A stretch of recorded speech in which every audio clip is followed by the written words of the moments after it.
Hello everyone, in this video I will show you that how can you send handwritten messages on iMessage on your iOS device. So it's very simple. Just open the Messages app on your iOS device. Now choose a contact from your existing conversation or start a new message by tapping on the pencil icon on the top right corner. Now after choosing the contact, you have to access the handwriting feature. To access it, you have to go to the landscape mode. Make sure you have turned off this lock orientation option.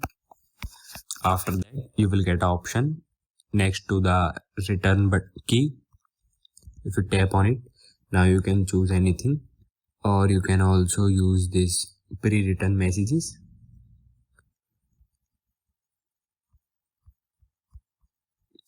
After writing a message, then tap on done, and now you can send it.